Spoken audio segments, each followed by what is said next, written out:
Hello, everyone. I think we're live. I believe we're live. Good to see everyone. Good to see people already in the chat.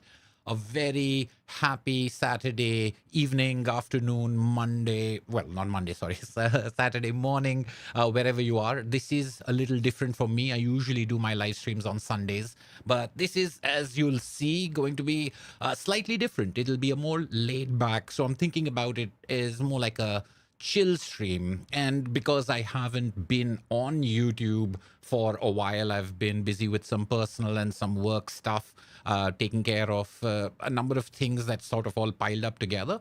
Because I haven't been on YouTube and making videos for a couple of weeks now, I thought this was the proper way to sort of ease my way back into the grind of video making, the live streams being usually a lower bandwidth sort of thing. And I missed being online and I miss chatting with people, although I have been keeping up with the comments on old videos and things like that. So real quick, good to see everyone.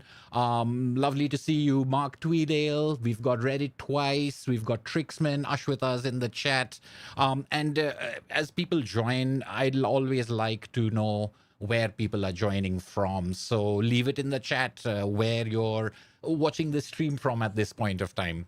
I will get into the, well, I wouldn't say agenda or the plan for the evening, because as I was saying, it's supposed to be a little bit more low key, but I'm going to try a couple of things that I don't know how they'll work out. In fact, I had a couple of specific things planned for this video that didn't work out, and that just had to do with technical stuff. I wanted to try a program that I hadn't tried before, and I wanted to use StreamYard and put chat messages up on the screen the way I've seen people do. But at the same time, I also wanted to use the software I'm also using, but I just couldn't chain them together without having a professional paid subscription to StreamYard, the feature I was looking for.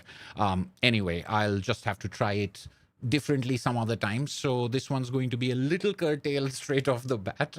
But I am flying without headphones, so I'm not monitoring my audio myself, which is something I've been trying. And the last live stream we had, Ashwita did ask me to correct my mic technique. So this is one thing I've got to be conscious about to make sure that I'm getting my audio across. So let me know if the video is working fine. Let me know if you can hear me all right, if the volume is too high or too low, if you can hear it in both headphones, if the left and the right channel are coming out, if it's synchronized to the video and you're getting both of them at the same time, or if there's an issue with that. Usual beginning of live stream, but it's a chill stream, so even if it's not, we don't care about it too much. We live with it. But good to see everyone here. Thank you for joining. Colin Taylor, good to see you. Christopher, Comics Fan 1973. Daniel Pizarro. Now, here is something I wanted to try, because I've got this, I've got my own chat window, and I couldn't figure out that thing as I was saying. But if I popped it out and put it up on my screen, would that? There we go. It does actually kind of work after a fashion. Something, maybe narrow it down a little bit. What is that?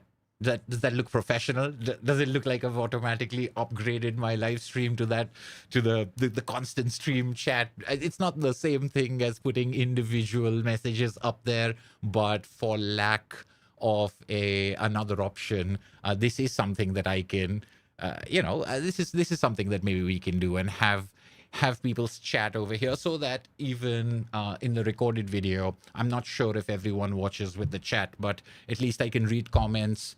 I'd be reading from here, yeah, but at least I can read comments and people can see it in the video at the same time. Everyone's saying that the left and right channel, the audio, the video, everything is great. Good. Excellent. So I hope everyone is doing well. I hope everyone's been well. As I said, I've been on a bit of an unplanned hiatus, absolutely unplanned. It wasn't like every week I thought, okay, I'm going to make this video, and I got even comics out and I got ready, and something or the other came up, and for some reasons or the other, I wasn't able to get either a recorded video or a live stream up in the last couple of weeks. Hopefully all of that changes as of now with this live stream. I'm back, baby. But I do have a number of videos to make that I have to sort of catch up on. It's just long in the planning, long in the ideating, but just lacking that last minute execution. Good. So I'm glad to see this is working. I'm going to hide this window for now. There we go. It works that way.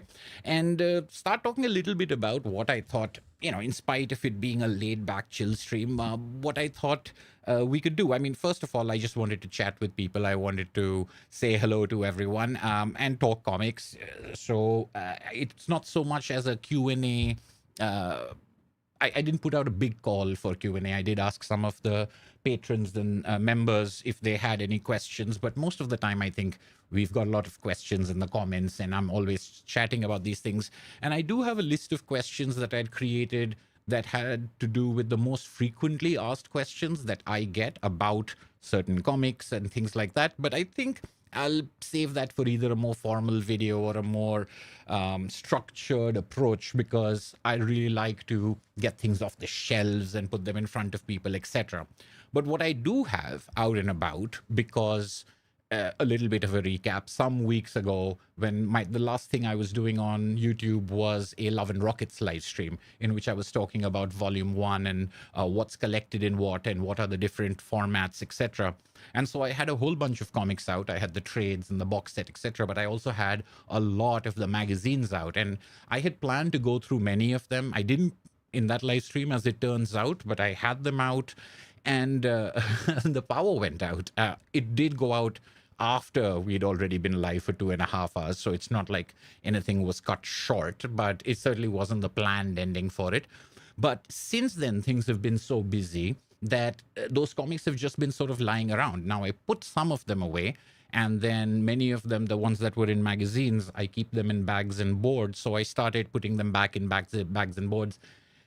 And I got kind of bored because I'd taken a lot of them out. But I also thought, hey, that's something I could do live. I mean, artists draw and things like that. Me, I have no such talent. So one thing I could do is I could just put comics into bags and boards while live and chat with people about anything that they may want to chat about. We've I'm just trying to, I now shrunk this to such a level that my reading is being affected. It would be a great time to have you live between Near Mint and Omnidog.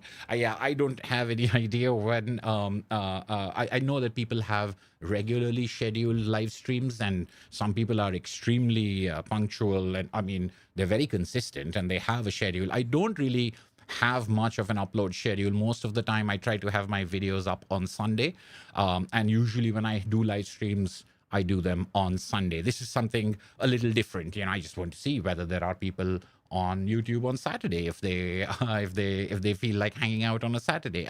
I seem to have a sense of how Sunday works, but I'm not so sure about the other days of the week, particularly with live streams. So with recorded videos, people can catch up whenever.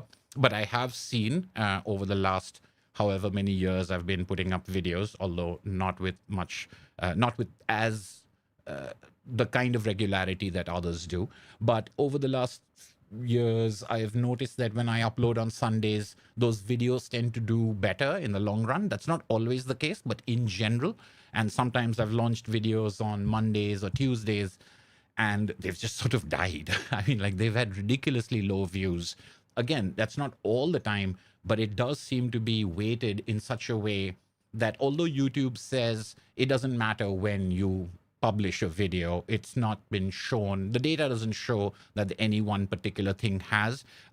It's just my anecdotal experience, because even in the last 6 months or so, there were a couple of videos. One I uploaded on a Monday, one I published on, I think, a Thursday or a Friday, and they performed dismally. And it's a little dispiriting, because if you put in a lot of work and editing and all of that stuff, and then you don't even get the same number of views that you have been getting regularly, and it's just like, I think I don't know, the video that I made on Laika, which was the last 31 days of comics video I made, it got less than 500 videos, 500 views in the first 24 hours, which, I mean, it's great back a long time ago, I would have, I mean, and I still am, I'm very grateful for the 500 views that I do get, but it does stick out when, if usually you get 700 views. Again, I'm speaking all in a very relative range. So I guess there's some sort of a science behind this. There's some sort of maybe it has to do with my frequency, and maybe just has to do with the topics. I'm not sure, but I do want to keep trying different things out. And although views and subs are not the primary thing, given you make videos for people to watch, if more people watch, or people are more likely to watch if it's on certain days or certain times or things like that. I already make it on topics that I want to, but I would like to see if it makes a difference as far as YouTube putting it in front of people, or when people are online and when they're watching it. So it's this stuff that we're all trying to learn and figure out, even if we don't want to make it the number one priority. I think it's important to know. So things to do with that are things that I'd always like to discover more of. So does the Saturday live stream entice people, or are people out there partying? And that's, it's a Sunday when they're quiet and at home. These are questions I have. Also, a lot of smaller channels like mine have a very dedicated fan base concentrated in one country, and my viewership seems to be wonderfully diverse, which is one of those things that that I always enjoy. That's why I was asking people to say, hey, where are you coming in from? So there's no time of day that is the perfect time of day, depending on who you're talking about, because for someone it's early in the morning, for someone it's late at night. So again, edited videos can be watched at any time, but live streams, you have to sort of catch people and hold their attention when competing with other things live. So that's another thing. Again, I'm very interested and curious about it. Josh Greathouse says, I got it live. Yes, there you go. Welcome, Josh. Glad to have you. I see Gore Vidal here. Very, very good to see you, sir. And Gore Vidal was mentioning he had a bag and board party 2 weeks ago in his local comic shop, which is a wonderful place. He's described it before as resembling the sitcom Cheers, a place where everybody knows your name, and it's kind of community thing in local comic book stores that I'm not familiar with. Being in India, we don't have that sort of a thing, but many good bookstores or small independent bookstores can function in the same way, and it would just be wonderful to have something like that around here, is what I always think. So good to see you here, Gore. Happy Saturday to you as well. Mark says he loved the Leica video. Thank you so much. You're one of those few people who did watch it. But I mean, my point isn't to whine about it, although I can do a little bit of whining. But there have been videos of late that have done, like my Love and Rockets video was surprisingly popular. Again, I'm speaking in a very relative way, and it did bring a number of new viewers and subscribers to the channel, which I thought was fantastic. And what was even better was this incredible conversation around Love and Rockets. So I don't want to typify it as all downhill. It's just like you have ups and downs, but when you have a channel, I think what happens is you get used to a certain number of views as being the regular thing, and some things are above average and some things are below average, and you're always happy about the above average ones, but the below average ones, you kind of wonder. You're like, was it something I said, or was this topic the thing? Or that's when you try to figure out, like, was there something else about it? I do also think, and this is something, I don't want to get too YouTubey, although this might be of interest to all of us, I don't know, is that I have seen of late that the longer the video, the better it seems to do. Maybe just because you see more views, even though it's the same person who watched 1/3 of it and came back to watch another third. And so they count as 3 views of an average. That's a smaller average, but because it's a long video, that average is still a good average. And there's something about the algorithm that seems to be pushing that or making that more visible. And shorter videos are maybe relegated only to whatever the TikTok like shorts section. But that's again not necessarily the case. I see lots of successful short videos, but in my experience, my shorter videos, the ones where I try and experiment and try to do different things because it's easier to do them in bite-sized pieces, they don't seem to do as well as some of the longer, maybe even looser videos, the ones that don't have as much editing and don't have as much things. So they're like, all right, it's effort one way or the other. Um, Super Laugh Hard, good to see you here. Comic Binge, glad you could join us. Sleepy Reader, good to see you.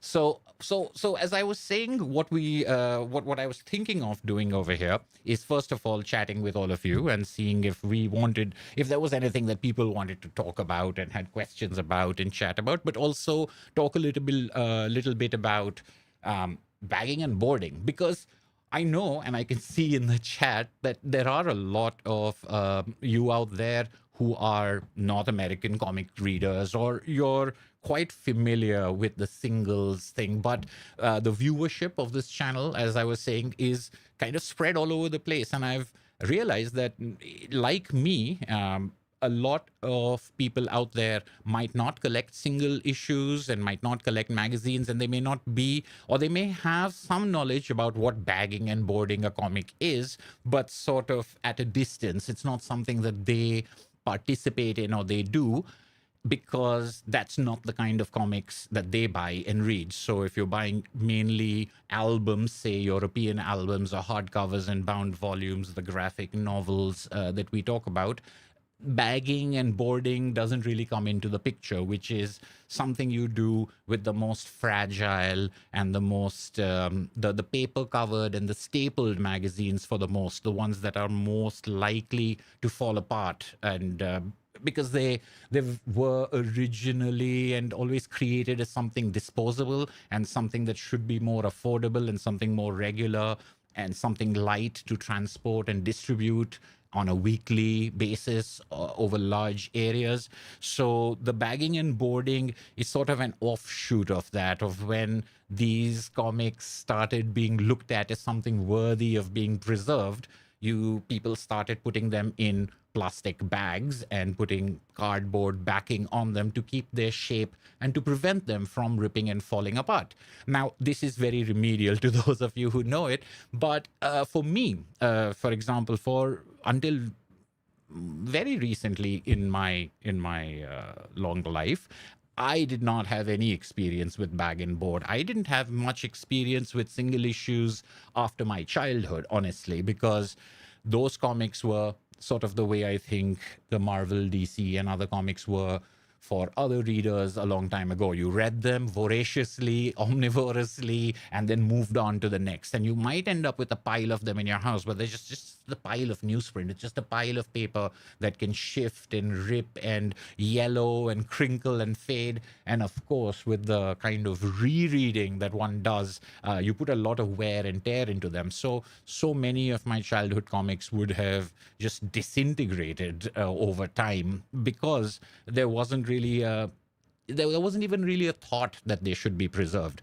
Although that's not 100% true. And one of these days, depending on the way the patrons and the members vote, there will be a video on my childhood comics, the handful that have been preserved and have stood the test of time because they were very badly bound. So binding them was, say, in India, the way that you would preserve old comics, or you would preserve magazines or newspapers, periodicals in newsprint that were fragile. You would sort of, if you had a collection, you would take them to a binder and get them bound. Now, if you went to a good binder and paid a lot of money, you could get them quite handsomely bound. Unfortunately, the way my comics were bound were probably the cheapest way, with like a thick needle being pushed through their spines. It would probably make collectors who wish to preserve the condition of their comic. It would probably make them weep in horror as what was done. But it did the trick, as in I still have those comics, unlike the other comics of mine that weren't bound. But bagging and boarding was something that I always saw in comics as part of the story, and maybe in TV or movies, although comics culture wasn't really represented to that level. But if you did have a comics nerd being represented, they would definitely have their single issues in bags and boards. And it was always this sort of exotic collector's behavior to me, until I was traveling in the United States, I went to a comic book store and I bought some back issues, and they gave me all of those back issues in bag and board. Now, this is not, I've found, always the case. Most of the time when you buy comics, I think maybe if you're buying new comics, you get a bag and board, you get them in a bag and board. But I think most of the time when you buy comics, you end up getting just the loose comics, unless you're buying something expensive. But the comic store that I went to just had these back issues. Each of them were in individual bag and board,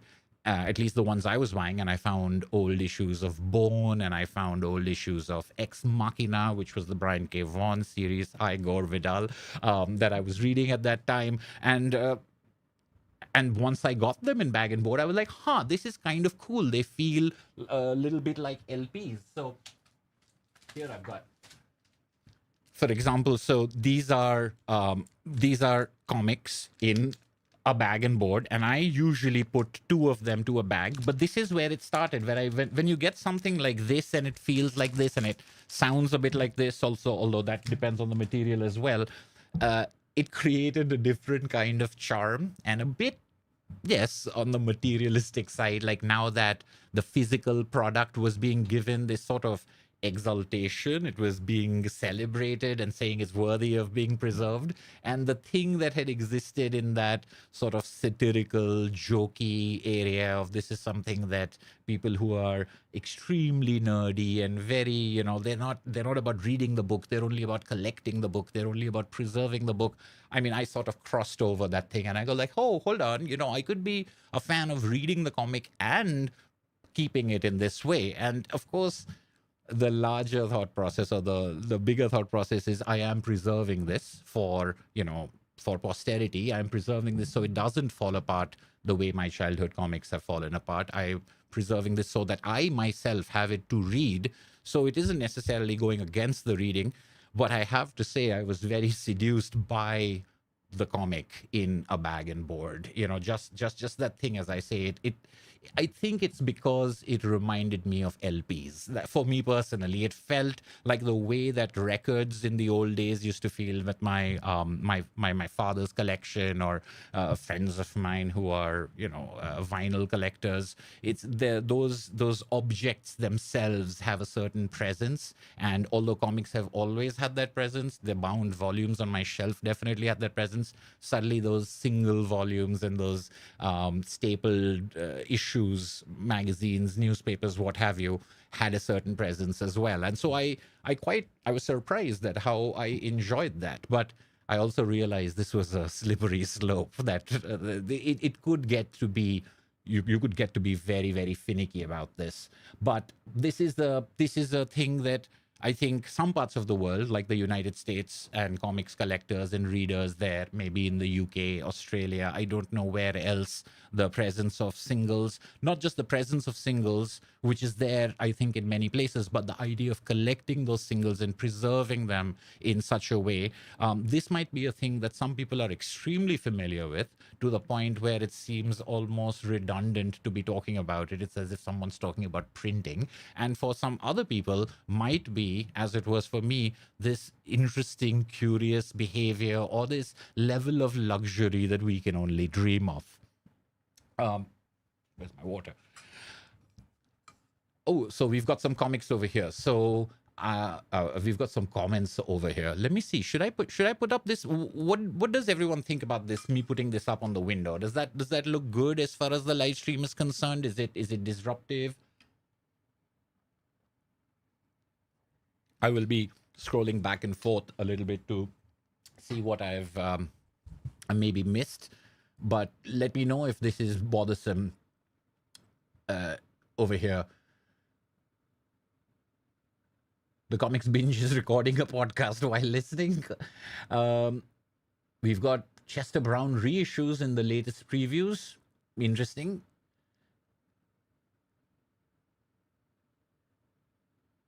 Gore, thank you very much for your kind words on the Love and Rockets videos. And Mylar makes your comics look good. Yes, that is now Sleepy Reader is jumping a little ahead. I was thinking that, oh, how am I going to do this little progression of mine? So as Sleepy Raider mentions, and these bags can come in different uh, substances, materials. They're plastic, but different kinds of plastic. So what we have, the regular comic bag, I learned, is made of polypyrene, which is why they were referred to as polybags. Now, polybags is something that, as a phrase, I think many people will be familiar with, maybe not even from comics, because you would have Lego minifigures in polybags or trading cards. And there's a lot of other stuff which, you have in bags and you open them, or something comes with a sticker or with a bookmark or postcards, and they're in polybags. And I think maybe when I was younger, I always thought that poly stood for polythene, because in India, at least, we used to refer to plastic bags as polythene bags, being a little specific about the type of plastic being used. But it's polypyrene, and that's this material. And that's most of the time when I was in a comic book store and got those comics, they were in these poly bags. And these polypyrene bags are what I first bought when I realized that you could buy them separately. At first, I thought you only get them when you buy a comic. This is how green I was, even though I was quite old, because I had never been in a comic book store, a local comic book store before. I've never bought singles and back issues and gone hunting like that before. So this material, it's a softer plastic, and it's perfectly fine. And what I ended up buying like a bag of 50, and whatever singles I had, which weren't many, I put them into that. Some years later, because I bought stuff off, I think, eBay, and there was, I think it was, I'm trying to remember if it was Watchmen. Maybe it was the Watchmen single issues. I found someone who was selling all the Watchmen single issues, and I won that auction, or I bought that off them. And when they arrived, they were in a much shinier looking bag than I was used to seeing. And I was just like, wow, this is really, it's really clear. It's really hard. It feels much more crisp. And then I looked it up and realized that what they were is Mylar bags, this is exactly right, Sleepy Reader. This is what these are. And you can see that you can see all the lights glinting off them.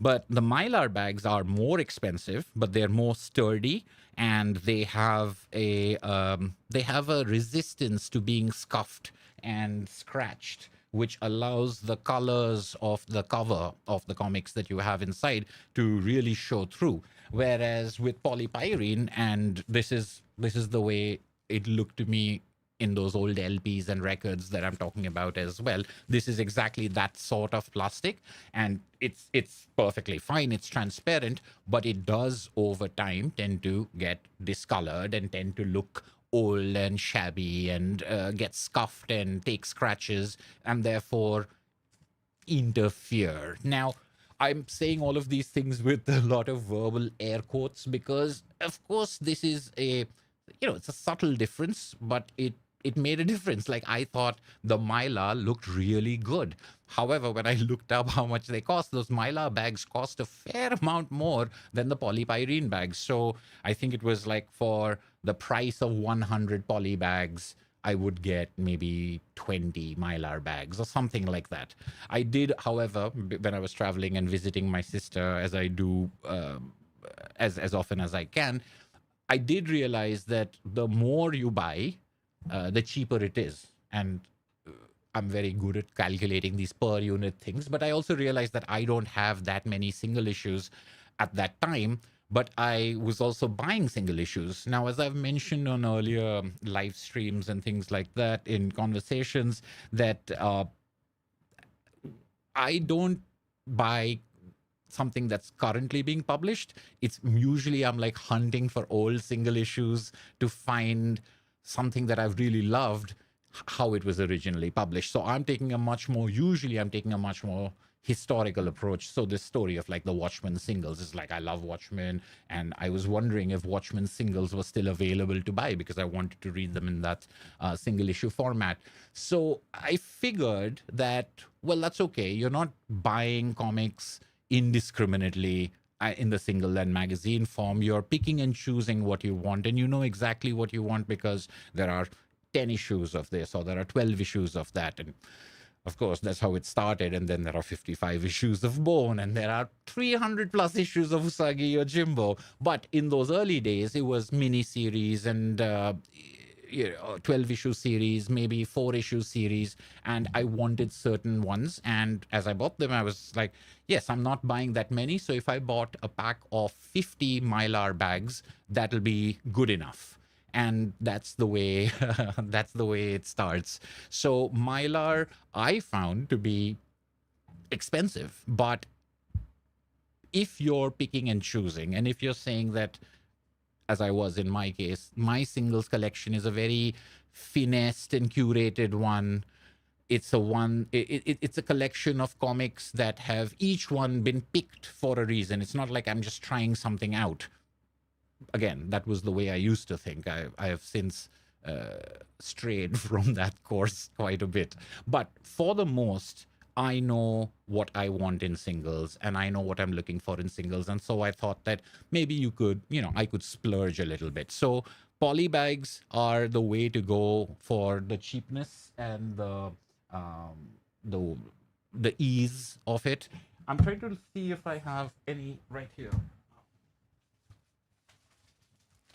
Right. So this is like, I think this is the last of the poly bags, because then I switched to something else.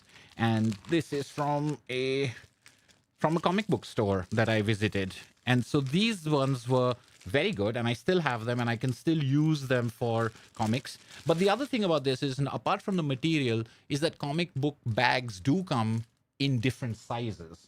And this is why I have these Uncle Scrooge out here, because these some of my favorite comics are the Dell comics of Uncle Scrooge, which are from the Golden Age. So I don't know if you can see. Actually, maybe I can. Does this work today? Oh, it does. There we go. So over here, you can see from the spine of that it's quite old and it's quite worn, because I think these in brand new or even very good condition would be quite expensive. But in poor condition or in passable condition, they can be found. And that's what I want. I want a piece of history. I don't care about the condition that much. But for these ones, I had to then buy different size bags from the ones that I had, because all of the ones that I had were regular sized and the Golden Age comics were bigger. So I ended up getting myself a bunch of Golden Age comic size bags, which I would recommend, because so I think there are various companies. The two companies that I've ended up finding are the BCW bags and the Mylites.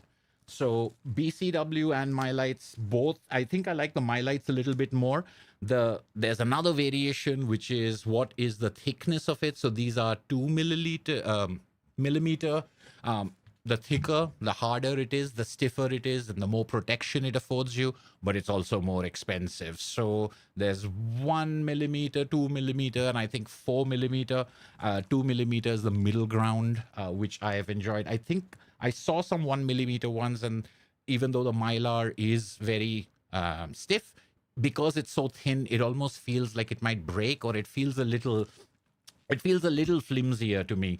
But the reason I like the Golden Age comic book bags is also the same reason why, when I got these Love and Rockets comics and I wanted to put them into bags, why I like the magazine sized comics, is because they can accommodate other comics within them. So what I mean by that is, I don't put most of my books in any other kind of form of wrapping or protection.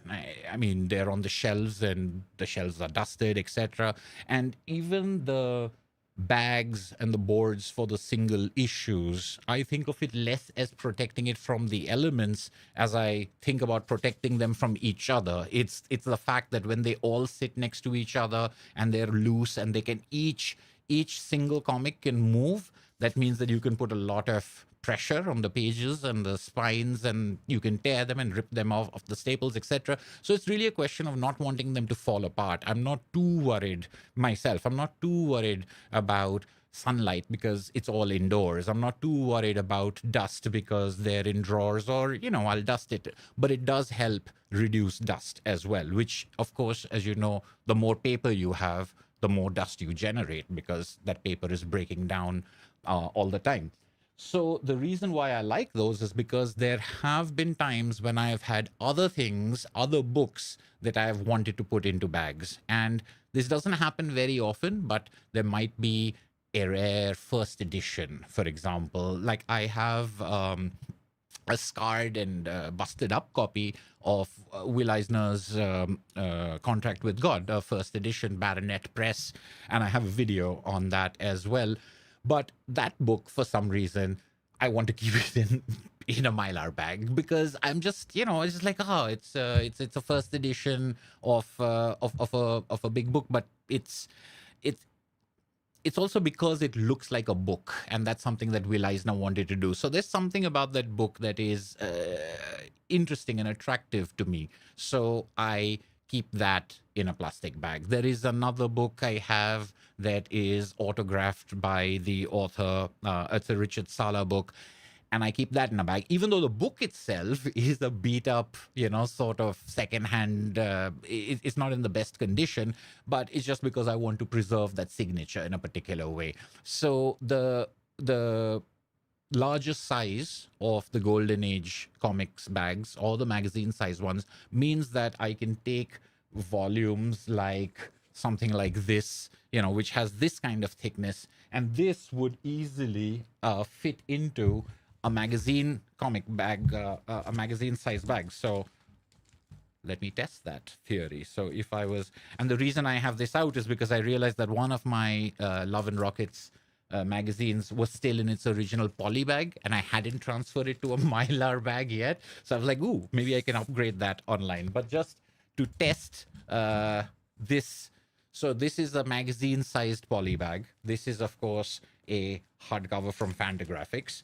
And if this was some rare thing that you wanted to protect, or even if you were taking it somewhere in your backpack and wanted to make sure that ketchup didn't get on it, of course I would have picked the one book that wouldn't fit in here. So but in general, I would, this is a bit of a tight fit, but you get my point, is that you can have other books fit into these bags, and the larger the bag, the better in that way.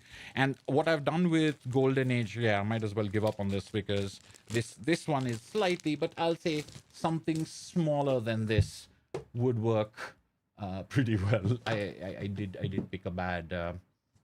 Let's try Mozart in Paris. But so what ended up happening is I found a number of different. There you go. So you got this book and you put it in that bag. And this is something that you can't do with the regular sized comic because they're only for regular sized comics. And they're just that level of thickness where maybe you can put 2 or 3 into a bag, but no more than that. And it's a bit of a squeeze trying to put something else in there. But they do work well for protection. So I don't throw the old polys away when I upgrade the mylar. I usually put them or keep them in a box and end up storing many in a box. But I keep them in a box for if someone's borrowing something from me, I could put them in this. Or if I'm taking something somewhere, I could put them in one of the bags. And another example I have of this, and these are out here because they're part of another video I was making and couldn't finish. But when I bought issues of Acme Novelty Library by Chris Ware, these are pamphlets and these are gorgeously made, but small comics, mini comics, etc. I found that putting them into a mylar bag and board, so they don't have to be the Golden Age, because it's a Golden Age bag over here. It doesn't have to be only for that. You can have multiple, and because it's big, you can kind of fill them up with stuff. So I find them quite useful for things, for other comics as well, not only what they were meant for. And that's definitely the case for the magazine sized ones. In fact, that's the ones that I have over here the most of. I think I've run out of regular comic bags except for that last little bit of poly, that last stack of poly bags. But Mylar magazine bags, I bought like a pack of 50. Maybe I bought 2 packs of 50 because I got them on sale. And this is something that I think it's not necessarily available all over the world, these sources. And I've seen that in India, bags and boards are now becoming more common. There are a couple of places that sell them. The prices are a little on the high side, but at least they're available. They've never been available before. But of course, if you have friends and relatives who live abroad or are traveling abroad, for people in India or places like India, these are far easier to get someone to get for you, as opposed to an artist edition. That's asking someone for a big favor. But something like a bag, a stack of 50 bags or something that they can just bring over for you. And for someone like me who doesn't have that many singles, that can last for a long time. So it's something that I've enjoyed getting into, but I do sometimes wonder how easy it is to slide into that level of obsessiveness of cataloging and bagging and making sure they're there. And I will say that sometimes it does, like what happened with my Love and Rockets videos, is that the idea of unbagging each of these things in order to put them on camera and things like that, it becomes a task now because each of them is in its own separate bag. So that's sort of the trade-off. And there's always that question in my mind of what should it be preservation over access? And access seems to win out most of the time. And preservation is very, very important. But the whole point of the preservation is so that more access can be had. So if you take access completely out of the picture, it seems sort of pointless. I don't know if that makes sense, but Paulo Costa says that people are more likely to watch a video about something they already. It's true. I mean, and I found that to be the way about comics as well. I mean, when you make a video about a very popular comic, about a comic that many people have read, you get a lot of views because I think people want to be part of the conversation, maybe, or they want to know what someone else thought of this. But when you make, and they're all introductory, say, I want to introduce someone to a comic. It's weird because how else are you going to get introduced to something unless you're watching something you don't know anything about? But I think equally guilty about things like that. If I have a I don't know, I'm not talking about comics over here, but supposing it's something else, supposing it's a video games or movies, am I more likely to click on a video that's talking about a movie I have watched as opposed to a movie I haven't watched? Because obviously then I'll think about things like spoilers, and I was like, there's no fear of getting spoilers when you've already watched something. So that's one of the things that determines my decision. At the same time, it depends on the kind of video we're talking about, because if it's a video that is going to be analysis and it's going to be an in-depth analysis, that makes complete sense to me. But it's a balancing act, I think, for people who want to make videos, is that how do I talk about something new and something familiar? How do I do analysis, but also have it be introductory for people who may not be familiar with it? And who the audience is and who I'm pitching it to, etc., are things that people, I think, are dealing with all the time.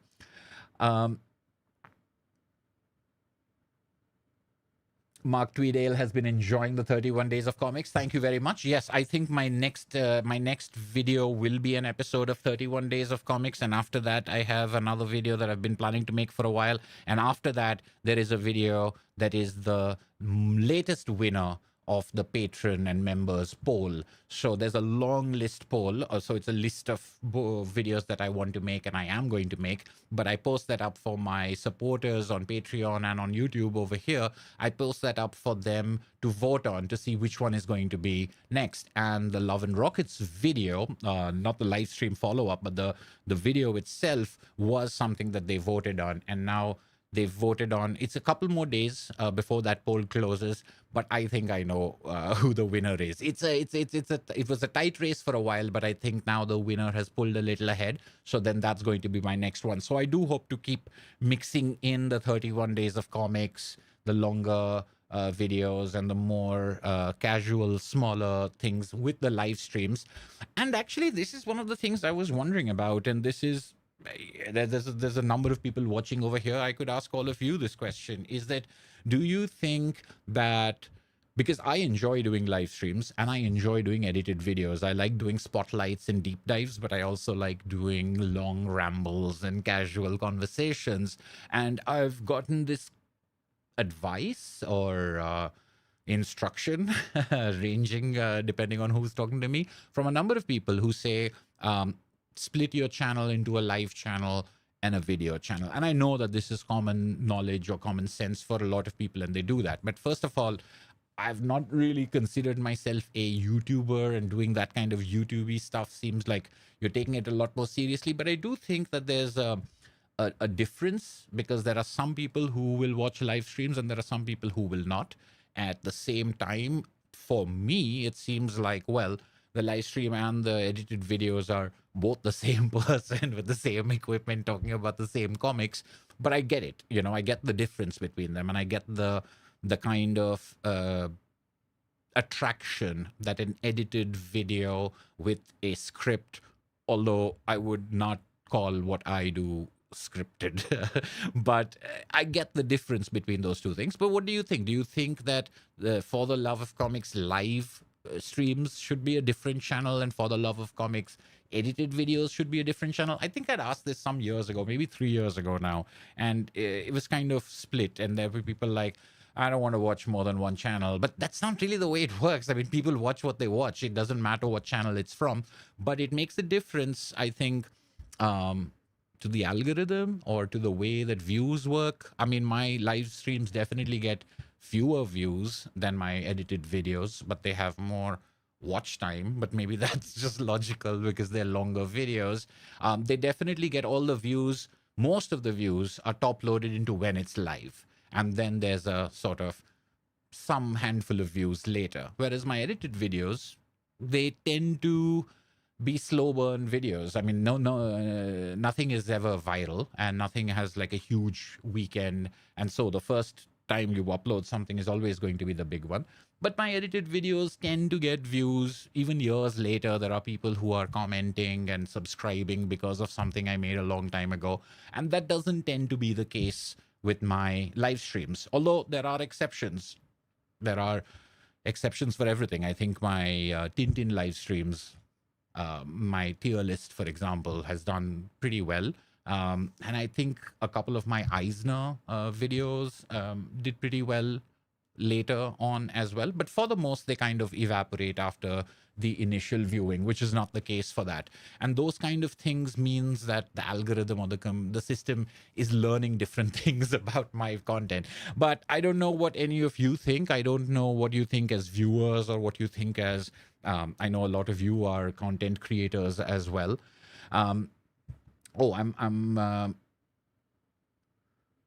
People need to know that the new Slain Horn God TPB is the same size. I know that there's a new edition of the Horn God out, but I spent so much money on that. I mean, it was a long time ago. I think it was 2008 or 2009 when I bought the 2000 AD trade paperback of the Horn God. But it was at that time, it was the most expensive TPB I'd ever bought. And I think till today, it might be the most expensive TPB I've ever bought. And I always felt a little, I mean, I enjoyed the comic, but I was just like, I'm not going to double dip on that. It's always been scarred into my brain as how much I paid for that here in India. The boards keep comics from being bent up in the short box or long box. Absolutely. Sleepy Reader's point over here is something that I've seen other people make. And sometimes I've seen people say that if you put your comics into a bag and don't put a board, that might be worse for them than not doing anything at all. Which seems a little odd, because you think that at least the dust, etc. But the thing is that the bags could make the paper comics even more slippery than they are, which they do, absolutely. And I have a story about that, which I don't know if I can share. But the slipperiness of those comics then creates a bend if you're putting them in a box. So what I've noticed is that if your if your comics are stacked tightly enough into a space, they don't really have room to slip and slide. That's fine, but the boards are kind of important to prevent that. However, the boards also add this thickness, and so then when you have a comic and then you put a board and a bag, it's fine when it's one or two of, but when you have when you have 100, when you have 300, you've really added to the volume and the space that you're taking up, which is the way I try to compromise, or the way I try to work through it is like I was showing, and I can show again later, is that I put two to a bag. I put two comics, one, and I can see two front covers. And sometimes it's like with the Love and Rockets magazines where the back covers illustrations are very good as well. You're like, it's a pity I can't see the back cover, but that helps, that mitigates it a little bit by keeping one piece of cardboard for every two comics and two magazines. And sometimes I've done two, but it's very difficult to put four into a bag usually. So it is necessary if you're going to be storing them in boxes to prevent that sort of bend. Another thing I've noticed, and I'll see if I can illustrate that over here. Yeah, so for example, here's another Uncle Scrooge on one side, Uncle Scrooge on the other side. And it happens naturally if you've got two covers facing outwards, but the stapled edge of the comic is always slightly thicker because of the staples and because the comic folds around. So if you just had a stack of comics, and those of you who have, you would have seen this, if you have a stack of comics, one side is going to get higher than the other one because that's where all the staples are, that's where all the sides are. So people tend to do things like have one facing this way and put the other one upside down, so the staples are facing the other way. Or they'll have a stack of three and they'll have the next three facing the other way. I've seen them packaged in all different kinds of ways to do exactly that, is to even out the thickness on both ends. So another thing that you do is, like, if I had only one comic and then I had another comic and I had another comic, if I had these comics and they were just them, 1, 2, 3, you would have three sets of staples on this side. And so this side would start becoming more of a fan, and this side would be, so it would look like a wedge. It would look like a pizza slice. Whereas if you do one and one, you've got the same thickness on both sides. And if your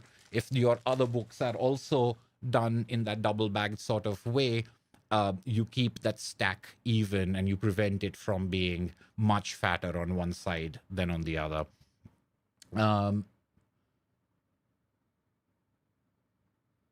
Yes, Colin Taylor says that it helps keep them standing nicely on shelves. And this I really enjoyed, because long before I built that little cabinet that I've shown in my videos, in my shelf tour videos, my cabinet of comics is something I got custom made for my singles.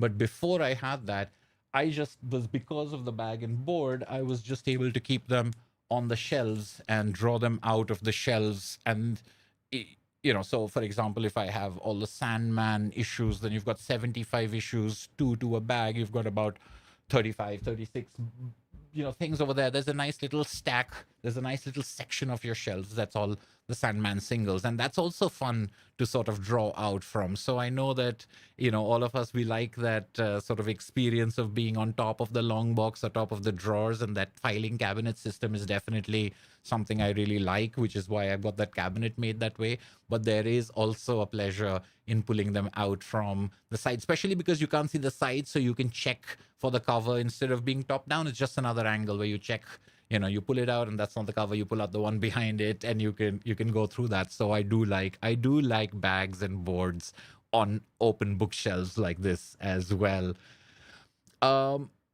Rana the One asks, did I have a Gotham Comics phase or a Diamond Comics phase? Diamond Comics and Gotham Comics, for those of you who do not know, are Indian comics companies. Gotham was most famous for reprinting American comics in India, and Diamond Comics published original Indian comics works.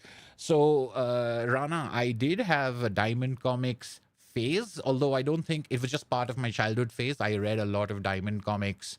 Well, not a lot of them. I only read them in English.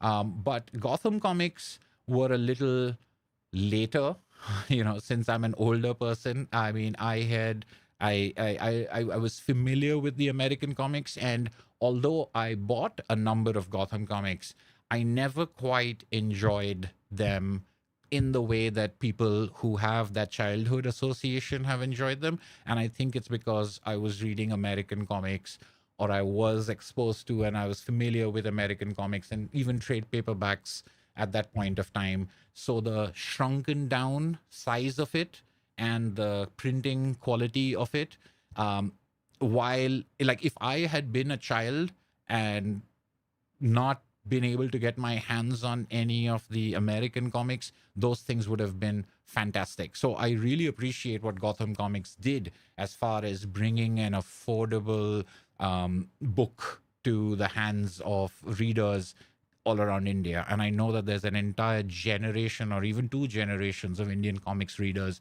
who really owe their fandom of Marvel and DC characters and their entryway into comics reading to Gotham. But I was just a little too old. But Diamond Comics, yes, were definitely part of my childhood for sure. Um, Mark Tweedle says that he's never bagged and boarded and he's just used them as wrapping paper. I think perhaps there's a little bit of an exaggeration there. But I mean, I've known people who don't have bag and board and have bought comics and have collected comics, and they've somehow manufactured a bag and board system. They've used things like when you buy shirts, you get that little board inside the shirt, and you even have, like, if you buy a formal shirt for the office, you get this plastic bag. So I know lots of people who keep their comics in a stack, sort of with a top board sandwiched between two boards in a plastic bag that they got. And there are people who have looked for food grade bags and found exactly the right measurement. I'm talking about here in India. They've gone to the market where you buy spices and snacks, and they put them into these plastic bags, and they've just said, I'd like 100 of those bags, please, and then gone home and put their comics in them. So there's ways to improvise around it, because I think that the thing of preservation, I think, is really is the thing. But it's so easy, once again, to go overboard and to get carried away, that it's that balancing act. I think, let me see if I can.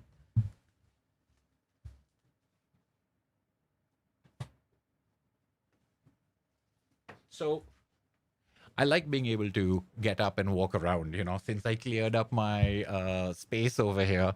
I think I should. In fact, I think I can take this microphone and I can walk around with it a little bit and just, take the show on the road, I think, where these are all possibilities for the live stream. Leave me your ideas of what could be there. Did I just knock that lamp over when I did it? But here are some comics from my childhood. And you can see that the fact that they have been, and well, I'm now trying to find something that's really beat up, and I'm quite happy with the condition that they're in. But you can see, like, say, that is what has happened to the edges of these comics. This is what they look like. Now the insides, because they're like this, but the pages have yellowed. Now this is terrifically nostalgic and wonderful, and I wouldn't really change this for, but I have these. There are many that I do not have, that I used to have, that I no longer own because they've kind of disintegrated. And so that's my sort of thing, is that if I have a way of keeping them, I am keeping them to read them, and that's why I want to bring them out for videos and things like that, because the idea isn't to just wrap them in mylar and put them away, never to be seen again, and to say that I have it. And every now and then, I forget the folk tale of the man who just dug up his backyard and just looked at his gold every day and then covered it up again. And so when it got stolen, someone was like, you might as well have a rock in there. What difference does it make if you're not spending it? It could be that thing. Gore Vidal says bag and board are serious business with collectors. That's interesting. Business in a financial way, or is they just take it very seriously? Oh, I lost that.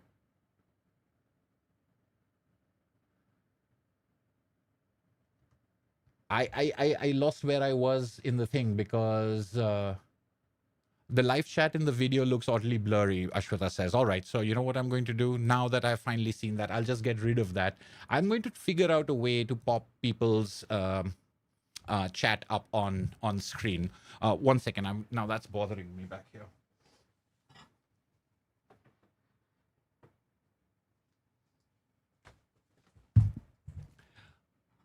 All right.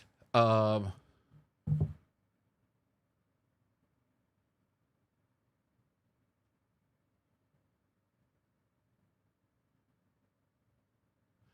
Gore Vidal says for non-comic readers, it must appear as curious behavior watching men and women bag and board their comics, like watching mating habits of stray. It is a little peculiar in some ways, but at the same time,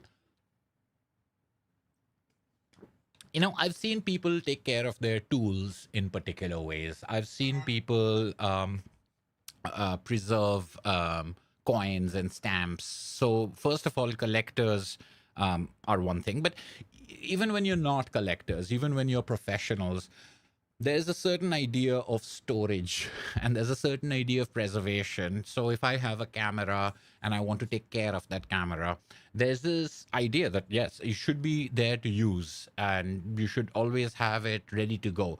But you also don't want to keep busting it up because it's expensive stuff. So I think that can look curious to an outsider, but I think any kind of outsiderness will have that sort of level of disconnection. What I think is appealing about it is to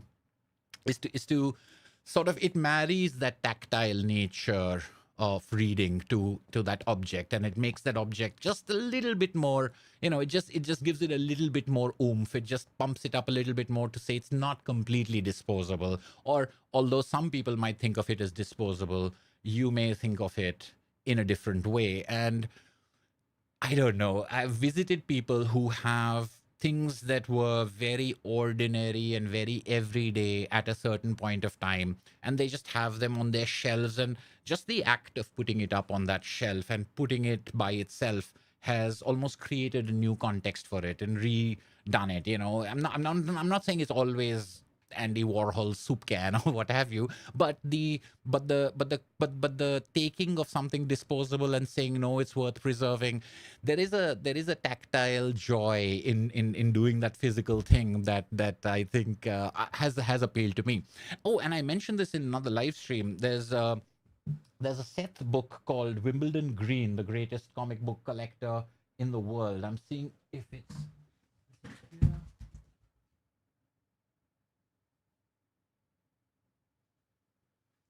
I moved stuff around, so I don't know where I've put the Seth comics. But Wimbledon Green is a comic book about comic collectors, and it's extremely satirical and funny, and it treats them all as if they're um, these Canadian comic book collectors, as if they are millionaires and people who deal with fine art. So it treats that world of auctions and things like that in this sort of hyper articulated way. But that comic makes me want to bag and board comics because it's so much about that. Oh, 1953 and 1946, the only 3,000 copies were printed. This is the only known copy of it in near mint condition. All of these kind of things in that book, although satirical, are done with such love and with such tenderness in its comedy that I've mentioned it before, that there are certain comics that make you hungry and there are certain comics that make you want to eat or make you want to travel or make you want to go somewhere. And that is the one comic I've seen that while reading it, I get this itch to bag and board comics. You know, if there was a way to read that comic while I did that, it would be great. Um,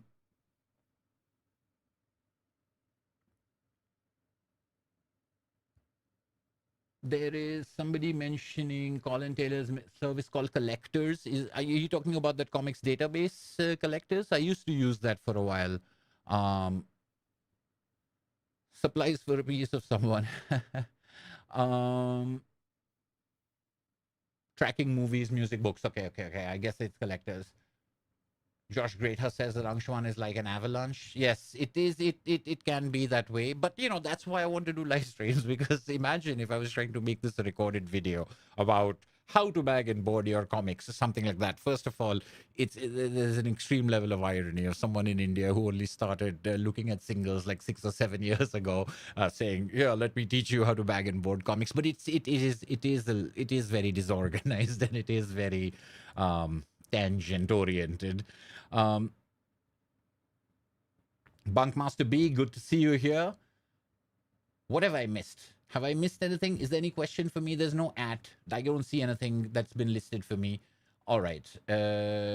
Someone's reading Robinson Starman. That's good. I've never been able to find an affordable compendium. Although I guess the paperbacks been reprinted? I know at a certain point of time the hardcovers and the paperbacks were both very difficult to find. There is no need for two, Colin Taylor says. I guess you're talking about the live channel or the thing. Splitting the content into channels will make you feel you have to do more on each channel. Yes, Sleepy Reader, I'm with you there. The less I feel like I need to do, the better. Yeah, I think it's just a question of whether you think your efforts are, going to waste or are being subsumed. Those are just questions that come to mind. And I also think that I'm obviously asking the wrong audience, because if I'm asking all of you, you obviously have no problem with a live stream on this channel. So I really should be asking the people who have no interest in this. But I think what happens is, and this is the way my limited understanding of YouTube has sort of crystallized, is when you put a video out there, it's shown to all the people who are your subscribers. In fact, it's not shown to all your subscribers. It's only shown to some of your subscribers. If they click on it, then it's shown to more. And if they click on it, then it's shown to more. So every step of the way, YouTube decides how many people more it should show it to based on the reactions to the ones that it did show it to. So over there, if you put something out there that the first group of people who it's shown to don't like, then it stops it from going further, or it makes where it goes more truncated. So the idea is that if you have a bunch of people on your subscriber base who are not interested in your live streams, or if you have a bunch of people on your subscriber base who are not interested in a certain topic, if they're shown that and they don't click on it, then what that does is it makes it less likely for it to be shown to other people. So the idea of splitting up is, then the people who are shown something, other people who signed up for it, then they will click on it. You'll get more of a thing from that. So I understand that logic and I understand the system. But the reason apart from the inherent laziness of not wanting to have two channels and wanting to think about it as a pressure of putting stuff up on two channels, apart from that, it's also that, well, that's kind of like everything on the channel. At least that's the way it seems to me, is that I know that if I put a video up on this, some people are going to be interested and some people are not. And then the next video, some other people are going to be interested in that and they're not. I can't do anything about that unless I wanted to make every video on Batman, or even not for this channel, but every video should be a Tintin video, let's say, or every video should be like the most popular videos you have. The idea is repeat those, that's what people want to watch. That's why people have come to your channel. Whereas I think part maybe of the fractional nature of this particular audience is, some people came because they like the Usagi Yojimbo, and some people came because they like the Akira, but there were some people who came because of Jason, and some people because of Box Brown, or some people because of Jacques Tardy. So over there, I'm just like, I'm not thinking about whether this video is going to appeal to every single person anyway. So why should I do it for live streams? Because it doesn't affect which comic I talk about. It doesn't affect which books I talk about. Why should it affect the format? If that was the logic I was to follow, because then the same thing applies, and I should therefore not be making any videos that are about unknown comics. I should not be making any videos about things that other people have not heard of or are that interested in, which sort of seems to be slightly beside the point for me. Although I do love sharing in like, hey, you know, we've all got the same book and we all have the same experience, but let's share our experience. So we've all read the same work. Let's share the different experiences we've had. I love that part of it as well, but it can't be only about what people are already searching for. I don't know if that makes any sense, but leave it like it is. La Rasa says, there are two tabs. Yes, there's the live tab and the regular video tab. But I think that when people come to your channel, they only see your regular videos, or most of them will only see regular videos unless they click on the live tab. So there's something about how they're shown. But also, anyway, I think that's, you know, it's a question I have because so many people seem to give me that advice. Otherwise, it would never have crossed my mind. It's just that now, you know, after the sixth or the seventh person says it, you say, I guess there must be something in it. Otherwise, why is everyone, or why are so many people telling me this? Even if it had been 2 or 3 people, I would have been, you know, I would have been fine to ignore it in that way. Neil Crawford, good to see you. Being a single channel, all right, that sounds great. But as I said, I mean, this group of people is obviously going to be okay with it. Glenn Noctis says they make clear boards for this use case. They must be quite expensive, yeah, but I get it, yeah, because sometimes you want to see the back cover. But then again, if you have the clear board, that's one board per comic. So, yeah, I like this idea of, well, I have that in some cases. I've bought a lot of comics, like I bought 7 or 8 or 9 comics in one go, and then I have bought singles, and then I've bought again 5 comics in one go and trying to fill a series out. So what happens with that is sometimes you get duplicates. So there are a couple of issues of Love and Rockets Volume 2 that I have duplicates of. And over there, what I've been able to do is put the front cover, and then bagging it twice, I put the back cover on the other side, but I put it upside down so the staples align, etc. So the other way to do it is to have 2 comics per board, but buy 2 copies of each and have the front and the back cover show through. Seems excessively correct as a way of doing it. Yes, the roving reporting. I'm only now catching up on the chat. The roving reporting. I'm glad you are. I you know, maybe that's what I'll do. Maybe I'll take the mic up in one of these live streams and say, which comic would you like me to talk about, and just sort of go up there and have people vote on it or something like that.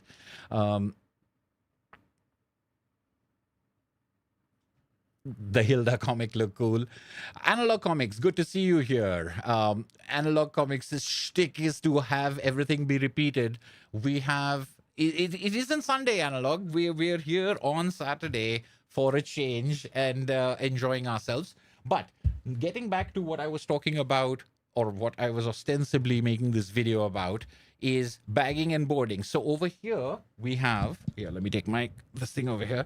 Over here we have some issues of Love and Rockets that I have not yet put back into their bags. So I've got number 1, number 3, and number 2. Now, originally, I did not put these to a bag because, as I mentioned in my live stream, the first issues of Love and Rockets were quite thick. They shrunk down, not length and breadth, but they went from 64 pages to 32 pages from issue number 6 onwards. So the first 5 issues are quite big.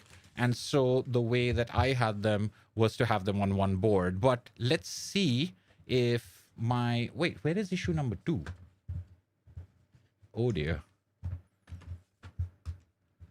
Well, I know it's somewhere.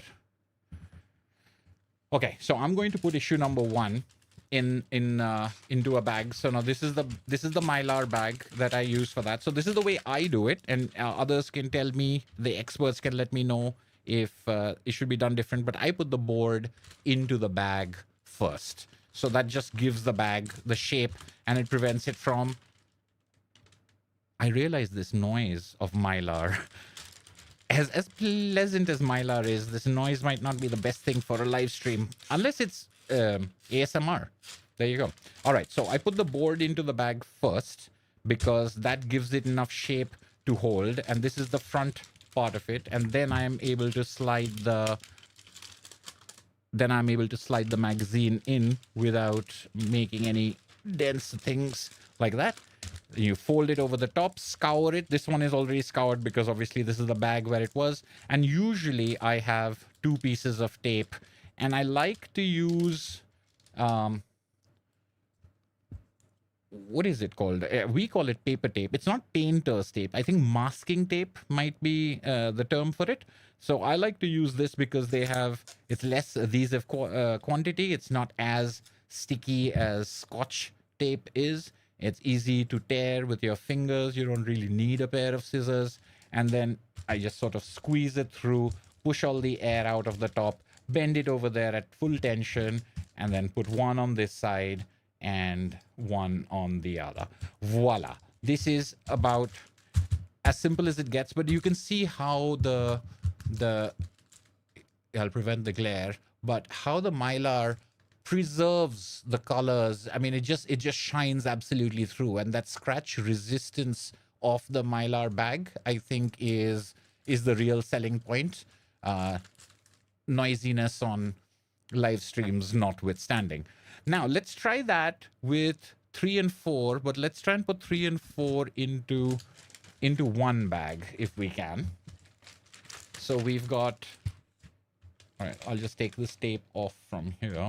What we've got over here is, I think this bag just had one of them before, but since we are talking about the preservation, and of course the real problem that I've run into is that I have plenty of magazine-sized bags, but I have no more magazine-sized boards because I did not buy boards to bring back with me in my luggage from the United States to India. They're bulky and they're heavy, and I could use that space for comics instead. So I do not doubt that I made the right decision there, but now I have to sort of make do with what I have. So another reason for me wanting to board 2 to a bag or bag 2 to a bag is to try to have fewer boards being used. Now, this is already so... All right, that has fit in pretty well.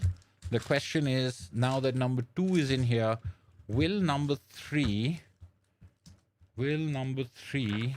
be able to get in there, or will it be too much? Let's see. So obviously when you've got the front covers out, you'll automatically... not bad. There we go. So the magazine-sized bag will take 264, so that's 128 pages, including covers, staples, and a board. It will take that easily.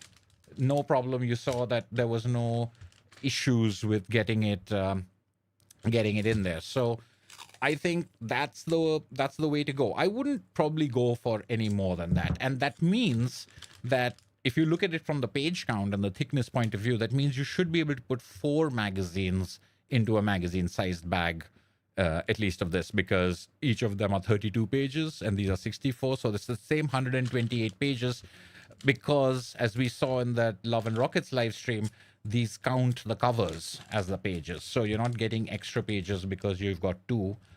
That's part of that 32 page, or at least part of that 64 page count. So 2 more things over here. And I tell you what, this feels quite nice in one's hand because you've got a nice solid thing. And this is where I feel that proximity to the LP, to the record the most, because it feels like it's got weight, it's got that smoothness on the thing, it's got the beautiful bright cover, etc. And now I can also, sort of put it down somewhere and not worry about it getting scratched or dusty or dirt. I mean, dusty, again, not the real problem, but I don't want it getting damaged. And most of all, I don't want the cover... I forgot that the microphone wasn't here. I'm so sorry. But I don't want the cover slipping off the staples. That's basically what something like this preserves. So there you see, issue 3 and issue 4 of Love and Rockets, both of them fitting into one. I've got one over here. I don't know where I put 2 because I was talking about it in the video and I was shooting it. So I guess I'll have to find 2 and put it in this bag. But we've got this taken care of. However, we do have over here, back on this camera, we do have number 19 over here. Get Uncle Scrooge. Number 19. Oh, we've got number 6 and number 7 over here, and number 16 and number 17 over here. So once again, 19 is just it's just something that used to be in a poly bag, and I need to put in a mylar bag now. So let me do that. Should I do number 19 first, or should I put the...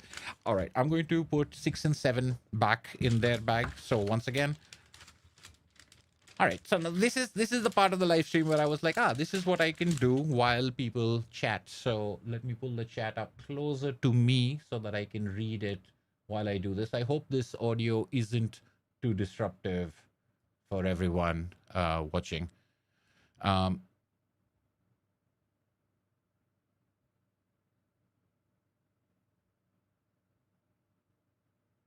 Mylar is also the material for drum heads. Yes, Mylar is also the material for those shiny balloons, right? I mean, and what else is Mylar for? There's a number of places that Mylar shows up, and I think depending on one's context, you can always think about Mylar in any other context in the terms of, like, I think for people who collect comic books and think about Mylar, was there Mylar in action figures and superheroes or something like that? Or is there like a Mylar foil or cover or something to do with comic book covers?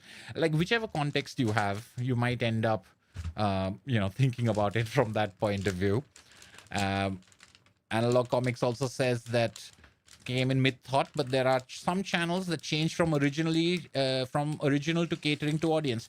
Yeah, catering to audience. I mean, why make... This is a good question. It's like, sometimes I think catering to an audience gets a bad rap, or it's phrased in a way that sounds like somehow less integrity oriented somehow. But I always think that why make videos, or why write, or why anything of anything of that nature that's not a journal or not a diary, is because you do want to talk to an audience. So I think, giving something to an audience or making something for an audience is a very important part of it, because otherwise you could just sit at home and have an opinion, or you could just hang out with friends and chat about things. But if you sit down and make a video and put it up on YouTube, you're obviously doing it for someone to watch, and you want them to have a good time watching it. You want them to enjoy themselves. So to cater to an audience is not necessarily a bad thing. Now, for example, when I think about editing, when I first started making YouTube videos, I didn't know anything about editing, as in I didn't know how to do editing, but I knew editing, like I recognized it when I saw it. And I just felt like I wanted to edit my videos. I didn't want to only be talking continuously of the present condition notwithstanding. I didn't think that one long uncut video was a good idea. But I also could understand why people's attention would flag and why it wouldn't hold people's attention. Because when we write, we have a lot of texture and we have a lot of variation, and that's the same kind of thing that I like in people who are good storytellers, like verbal storytellers. They know how to modulate and they know the intonation. And so editing in the realm of video is just that. It's intonation and it's modulation, and the better you get at it, the more you're able to use that medium.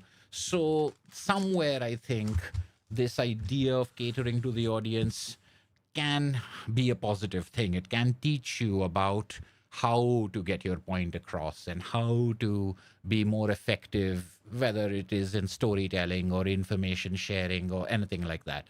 But yes, changing what your subject is in order to give people what it is they're looking for, that one, I think for people can be it can be a variety of different things. Because why would people be looking for that from you. If there's all these other places where they can get it, there's always the question of why are they coming to your channel, or why do they, why do I go to certain channels? I go to certain channels to watch people. I go to watch those critical analyses or those commentaries, that sense of humor, that style of presentation. And so, therefore, people end up introducing me to a lot of things because I trust them. And I think about that in the same way as I think about publishers, is that sometimes I discover a publisher because they've published a creator I like. But equally, I get to know a publisher like Drawn and Quarterly or Fantagraphics, and I find a new creator that I'd never heard of, but I check them out because they were published by Fantagraphics. So it kind of goes in both directions, or it's a virtuous circle, or however we want to look at it. So it's the same way, I think, with that, is that it can be a virtuous circle. I do feel that there have been videos of mine that have been suggested and recommended to me by viewers that would not have occurred to me, and were videos that I was very happy I made. When I made the Usagi Yojimbo videos, I just made what is Usagi Yojimbo, and here are the first 50 issues, or here are the first 15 issues, the same way that I'd approached my previous Sandman or Tintin videos. But I got the suggestion, or I got someone asking, say, can you tell me how to get started reading Usagi Yojimbo? And I might have thought of something like that. Oh, that's too YouTubey, and that's not what I want to do. But it was a genuine question, and it came from a viewer who was genuinely confused, or was genuinely looking for a way to start reading. And because of that, I made my 3 ways to start. I still put my own spin on it. I still did my whole shtick, but it was something that because I did that early, it really helped me to identify that not everything that is coming from an audience member is going to be pandering to the lowest common denominator, or only Batman and stuff like that, even though I do make those jokes about it, of course. But I completely understand that it's a balance, and striking that balance is a difficult one. But it's a continuous thing. All right, 6 and 7 done. Nice. So what we have over here is 2 more, and I do have, I have 3 more magazine-sized boards. So that just seems to be, I've gotten it exactly right, exactly what I need. Of course, when number 3 shows up, I'll see what condition it's in and where it is. But this is 16 and 17. But of course, I need to get myself a bag. How are people doing over here?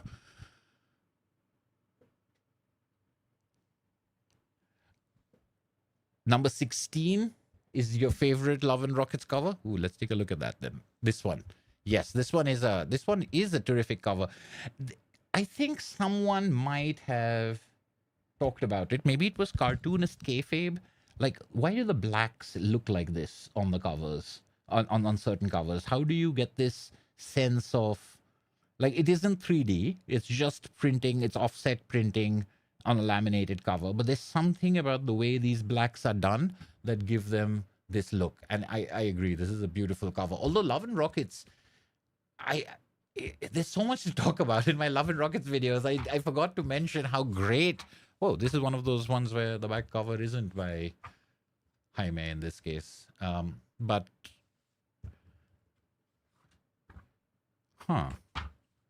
interesting. 16 and 17 do not have back covers that are the other brothers' art. They are ads.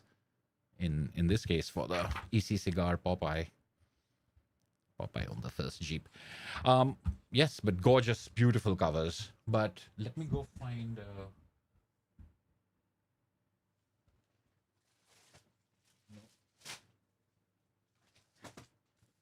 Right. So here are some magazines. So I showed the BCW ones. These are the ones that I ended up that have, I think, become my favorites.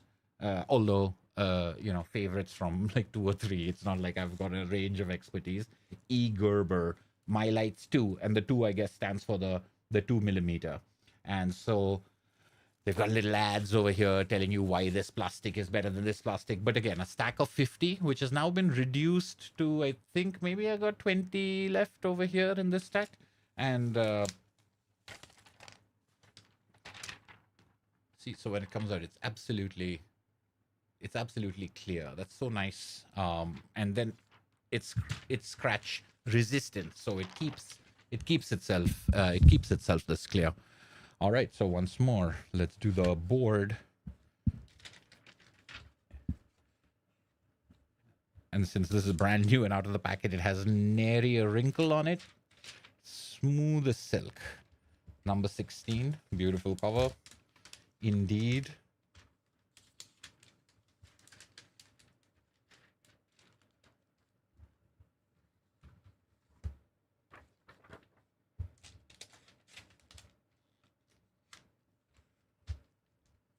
Figure drawing saying also if there was a good biopic movie of the Hernandez brothers, total Oscar weight, I would love to see that. Interesting, yes. I mean, I would have thought that how would they make a movie of that, um, but American Splendor, that was such a good movie with a terrific performance by Paul Giamatti, Hope Davis, James Urbaniak plays Robert Crumb, I think. Yes. So that was a great movie. It was terrific. It's one of the it's in those kind of conversations that come up of the best comic book movie. That's my answer. Is that is the best comic book movie as an adaptation of a comic book, and also adapting what that comic book is about into the movie form. So after seeing how good American Splendor was as a movie, I can see, yeah, maybe Love and Rockets biopic would be, but maybe Jaime and Gilbert aren't as crusty and curmudgeonly and therefore as volatile a central character, although maybe not volatile. All right, so here we go. Here's one of our first bags that has, it's just come out, so it's got nothing. So I would sort of make sure it's right at the bottom. So the boards are usually just a little bit bigger than the magazines, so they stick out up there. That means that when you fold it, you're not putting pressure on the magazine, you're putting pressure on the cardboard. So I make sure it's right at the bottom and then push it all the way down until it's folding against that cardboard, and then sort of scour it. I can do that with my fingernail because I do not have that that little shoehorn thing that I used in, how was it, like 5 years ago in that video about how I repair my comics, and I was talking about paper tape. So I have that scouring thing, but I didn't bring that with me into this room. But yeah, so I'll just hold that down, or I probably have a spare of clamps or something around here, but I'm worried if I take one out to try to scour this, then some cables will come loose and fall off. So I'm not going to take that risk.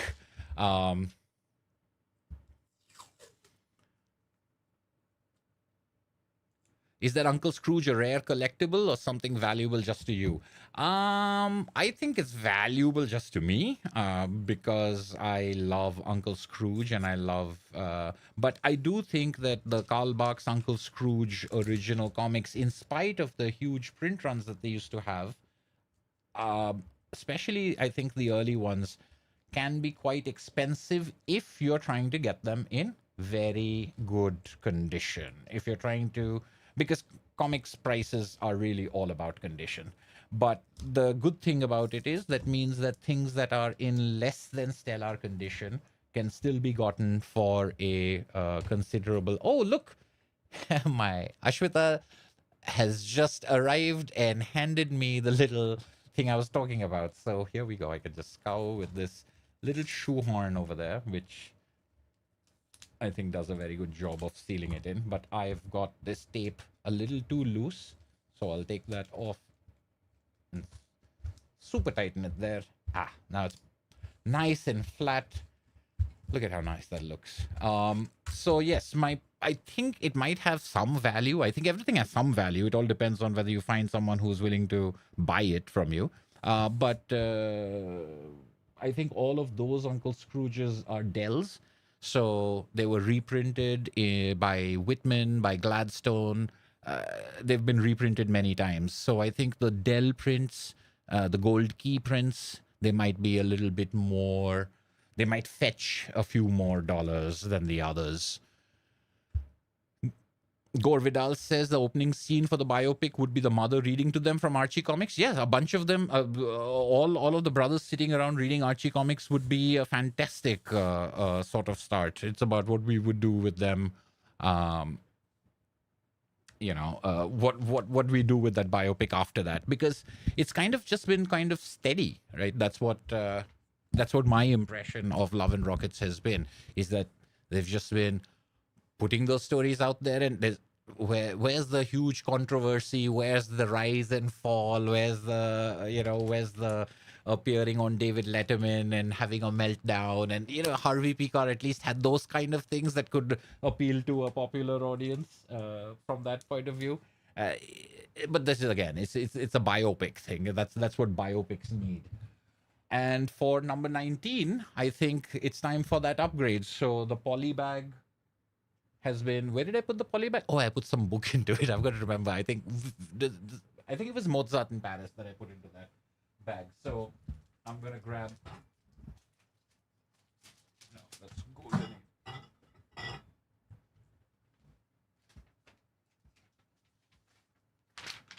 Okay, one more bag, and this time I only have one comic for this one, but I'll have to remember that it's a thing I can double bag. Now, most of my other magazines for the Love and Rockets ones are already in Mylar bags, but they don't necessarily have boards, as I was discussing. So,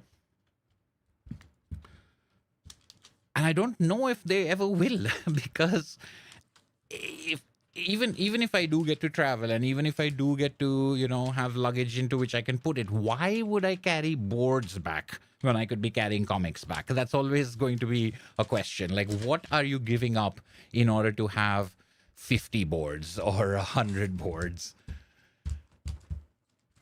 That could be another trade. It could have been another hardcover. All right, so here we go. This one is in here, and I think shake that in there, and a little bit of scouring. It's much easier with a tool like this, even though that's not what it's meant for. I've found this to work really well for me.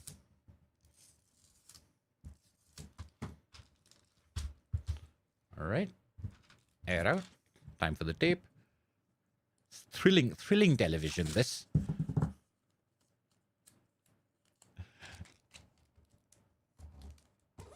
One and two, and you can see that I'm being rather sloppy over here, but the more area I cover with the tape, the easier it is to take off. Like when I first started doing it, I would have the most minimal amount of tape. It would just be one small little dot or something, and that would easily flip open. And then I'd try to get something very thin, but whenever I tried to take it out, I would end up instead ripping it. So I've learned the hard way that a nice thick thing of this paper tape, the glue heavy tape, but having it thick means that you've got more surface area and you can kind of peel it off rather than accidentally snap it off if it's too thin. So I now keep it much thicker than I did before, because that makes it easier to get them in and out of these bags.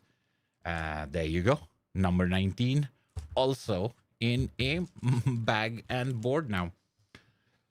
Right, so that's all of the Love and Rockets. These guys have been waiting out here for about a month now, since that power thing, because I just haven't put them away. So now they're finally in their bags. They can join the rest of these magazines that I have over here already, and they can go back into the shelves. And I think that's all I have over here. I did have a couple of other comics, but I can't find them right now. But I'd like to check if there are any questions. And Sleepy Reader says if there's exciting stuff for a film, they've kept it for themselves. Yes, they certainly have. At least I've never heard of anything that the brothers Hernandez have been up to or been involved in. Although this is a gossipy thing. Now I'm not going to remember which one it was. It's in one of the Love and Rockets magazines. I think in issue somewhere in the 10, 12 or something like that. in the magazines on the letter page, there is a little note that says, um, if you are dealing with Scott Dunbier, art dealer out of New York, he is no longer authorized to sell any artwork of the Hernandez brothers. Um, he no longer has permission or authority, etc. And I was like, Scott Dunbier, that sounds very familiar. Isn't he the Dark Horse guy and now into what's it called, Stage 4? Or he started a new company of his own after leaving IDW. It must be the same Scott Dunbier, right? It can't be anything else. But it's just this thing. It's just like no longer authorized to sell the artwork off, New York artwork, New York art dealer, Scott Dunbier. So I don't know. The gossipy side of me was like, ooh, I wonder what happened there. Or I wonder if this is something that's on the record, or if they've clarified or anything like that. But that's the most dramatic thing I can think of, and it's probably only going to sound dramatic to a handful of us.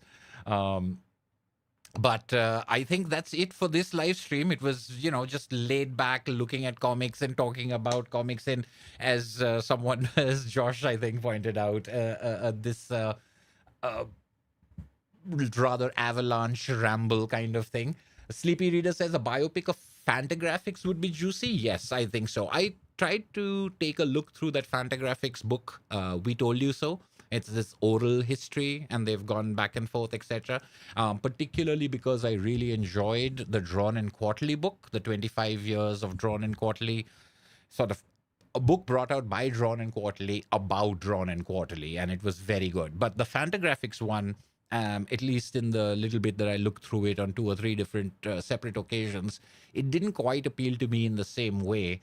But from what I've heard of other people and, reputation and this, that, and the other, I'm sure there's some spicy stuff over there. But I think most of it might have to do with clash of personalities and people having very different views about comics and comics art and things like that. Although I do think I was reading again somewhere when I was reading about Love and Rockets, I did read that Fantagraphics was famous for not doing publicity for any of its authors except for their top 2 or top 3 authors.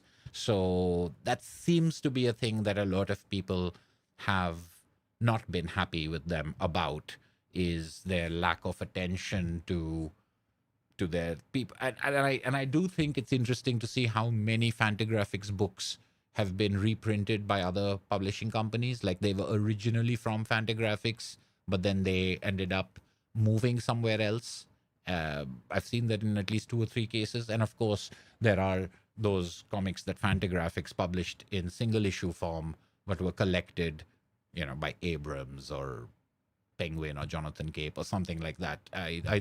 Joe Sacco's Palestine, for example, is not, or maybe I'm misremembering. Joe Sacco's Palestine seems to be from Fantagraphics. Maybe it's something else. Yeah, but I also think that there's something there, because I read some interview in which Gary Groth was talking about how one of their authors was very unhappy with them because their comic wasn't selling. And he said that their comic was like one of the worst selling comics in Fantagraphics history, but in its collected form, it ended up being a bestseller. So I've always wondered who that is. Who are they talking about? For some reason, I thought it was Joe Sacco's Palestine that like completely bombed in the single issue format, and then obviously has the reputation it does as a bound volume. Figure Drawing, thank you so much for your kind words. Doing a whole video on bags and boards. Yes, I tried to mix it up a little bit, but at the end of the day, it was about bags and boards. Yes, it's like an introduction to bags and boards, except that I was mainly talking to people who know a lot more about bags and boards than I do. But I will be back with an edited video very soon. Oh, before I leave and before all of you drop off, already people must be dropping off. But before that, I had another question for you. And this is like one of those, like, should I do a live stream channel, etc. Is I realize that I take a lot of time to edit my videos, and I realize that I also like to be online and chatting with people and things like that. But I do want to make videos and live streams. And this is a thing that, particularly with my patrons and the way that they're going to be voting on things. I definitely, those are videos that I've always wanted to make. And now when people vote on them and say make them, it really gets me excited about it. And the fact that there are these people out there supporting me makes me more interested in it, but it also makes me want to get it right. And I did the same thing with my Love and Rockets video. It took me a long time to make it, not because it was a very complicated video, but I just wanted to get it right. And then the editing of it took me, but it might take that while. So I was thinking that should I do a thing in which I call out a day of the week as being a day in which I will have a live stream, and I will put out edited videos as I work on them. But there are a lot of things like recent reads, for example. That's a thing that I often want to make videos on. But I think recent reads could be a good thing to have on a live stream, because I know a lot of people do it and I really appreciate watching their live streams, even as recordings. So maybe I can take some of my videos, some of the ones that would usually be edited videos, and sort of start saying that every Sunday or every Saturday, if this is a thing that people enjoy at this time, I'll do a live stream on just recent reads, on things that I want to talk about in a much more informal way, and then work, for a couple of weeks on editing together a spotlight video, like the next one, the spotlight of a very famous writer artist, one of my absolute favorites, which seems to be winning the poll. As I was saying, if I put the two numbers together across YouTube and Patreon, I think I know what the next stack of books that I should be reading. And I know it's going to be challenging because there's a lot of books that I need to reread, and then I've got to find the shape for it, but I'm very excited about it, but it's going to take me some time. So what do you think of that idea? What do you think of if I did a regular live stream every Saturday, or a regular live stream every Sunday, and then maybe I could bring out a recorded, edited video every now and then, and maybe I could even lead into it out of a live stream. So one of those Sundays would be, now that this live stream is ending, the new video is premiering after that. Which is, it's a thought that occurred to me, but I'd love to get to know your opinion on it, the ones who are watching live. And if you are one of the few people who watch this recording all the way through or to the end, I'd love to have your opinions in the comments below as well. A recent reads live stream sounds perfect. Yes, that's good to hear. US indie comics in bound volume now more likely to be picked up by a foreign publisher than anything. Yeah, I think Paolo, you're absolutely right. I think there's an appeal of an individual self-contained work as far as the ability to travel is concerned. The lack of commitment or the lack of context necessary in order to get into it. Even the most standalone sounding Marvel or DC work will invariably have some connectivity that will make it, and I'm trying to think about Mr. Miracle, for example, was a thing that I really enjoyed, and I think it stands by itself in the way that Tom King's Vision also does. But they also get a lot of their power from knowing everything or knowing a lot of what has come before. When I think about Spider-Man Blue, which is one of the most accessible and readable introductory Spider-Man things, it's full of like all these bad guys that he's fighting, and part of the joy still comes from, oh, it's the Rhino, and now it's the Lizard, and now it's this, and then there's this Gwen Stacy storyline. So I think the indie publishing is not so much about it being indie only, but it's about that lack of context necessary in order to enjoy this one volume, and I can translate it and I can take it places in the world in a way that maybe Brightest Day cannot.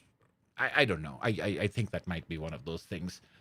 All right, thank you very much, everyone.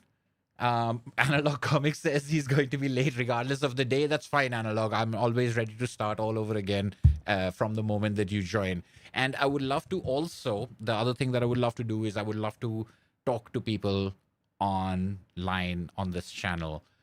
It's something I've been thinking about for a long time. I want to invite people onto live streams the way I've been invited onto people's live streams. I've just got to figure out all this stuff. And like today with the StreamYard thing, because I wanted to pop the comments out, but then I can't use StreamYard because there's all this other stuff in it. And then I don't want to pay for StreamYard, but I think one person at a time I'm allowed to do it. I can't have 2 or 3 people, which I would love to do also as a kind of discussion thing. Again, things I've seen people do. There are a lot of ideas that I have, which I'll be hoping to put into play on this channel from now on, and things that we're already working on. So thank you so much for watching, everyone. Have a great rest of the weekend. This has been For the Love of Comics, and I'll see you at the next video. Have a good night.